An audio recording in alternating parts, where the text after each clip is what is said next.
Good morning, Professor and classmates. My name is Randy McCory, and I will be giving a presentation today on Apple. Today I'm going to specify the nature, structure, and types of products and services that Apple has to offer and identify two key factors in the organization's external environment that can have an effect to its success. I'm also going to talk about 5 primary stakeholders and their influence on the organizational financial performance. And then lastly, I'm going to talk about one controversial corporate social responsibility concern associated with Apple. So first of all, today I want to talk about the products of Apple.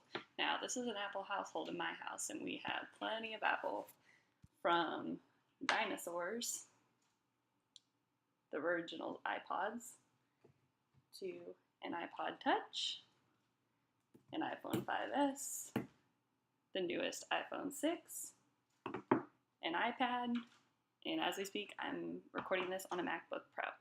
So, needless to say, we are loyal Apple fans in this house. So the company takes their environmental responsibility very seriously, from leaving a smaller footprint to removing harmful toxins both from their process and from their products, and also by using recyclable material. Apple is dedicated to making progress in the environmentally responsible arena. So I want to talk about a couple factors that are external to Apple that can hinder their success. Apple products carry a variety of suppliers that supply specific parts to Apple in formation of their products.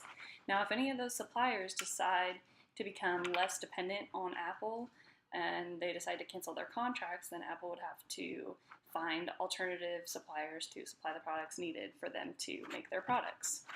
How Apple heads this off is by being fierce negotiators when they come to negotiate terms with their suppliers, and they will often drop supplying companies that are no longer meeting their needs. Another external factor that can affect Apple's success is when they launch a new product. Like, for instance, this year they're about to come out with the smartwatch, and this is a new product that they have no idea how the consumers are going to react to it. They can base their projections on other companies that have launched smartwatches, but this is the first time that Apple is going to launch a smartwatch. And so it'll be interesting to see how they do in that arena, but it's basically consumer based. So if the consumers have a low response to it, then that could definitely affect Apple's products. Now, I want to talk about 5 stakeholders in Apple, and that's going to be the employees, the suppliers, the customers, the government, and the competitors. So employees, for instance, they may refuse to work if working conditions, wages, and benefits don't meet their needs. It's like saying happy wife, happy life. Well, happy employees equal high profits. When employees are tied up in strikes and are disgruntled, they're not working and they're not making the products for Apple to sell. So this is a definite factor and a definite problem for the stakeholders and for Apple when the employees are not working. This is called economic power, and employees definitely possess it. The next is suppliers, and as I had talked about previously, if suppliers do not supply parts to Apple or refuse to fill orders or contracts, then Apple is missing parts to make their products. No products equals no profitability. So, and that can cause the delay in releasing new products if Apple has to come up with an alternative supplier, and it also delays production and hence less profits. Again, this is called economic power, and the suppliers definitely have it. Governments can also affect Apple's financial success. Legislation, regulation, and lawsuits can all cause potential damage to Apple's financial success, both reputation-wise and to their profitability. This is called political power, and governments have it. Customers are most definitely stakeholders that can influence Apple's profitability and their financial performance. They exercise economic power over Apple when they choose not to buy Apple products. Customers may boycott the purchase of Apple products if they feel that they're too expensive or there's poor quality, and even for company behavior. So if the buyers don't like something that Apple is doing corporately, they may boycott the products to set an example that say that we don't like what they're standing for. All these customer actions would significantly affect Apple's financial success.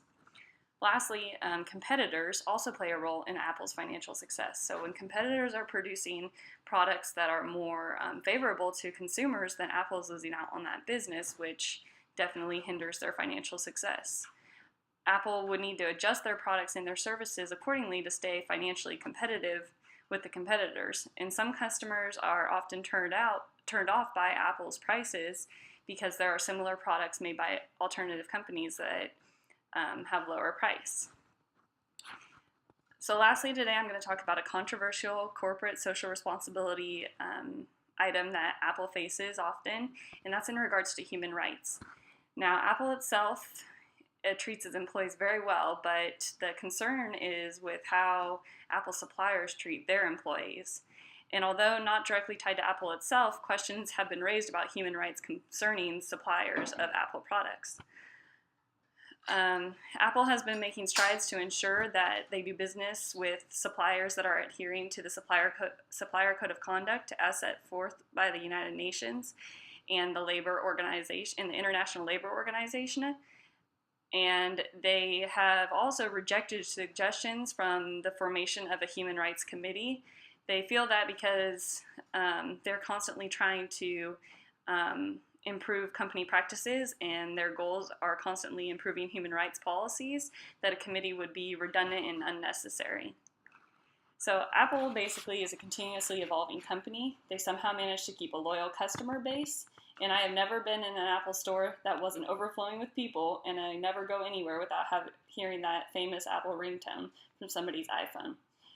The lines for new products are out the door upon launch time for any Apple product, and they most definitely aim to please when they launch their latest and greatest technology.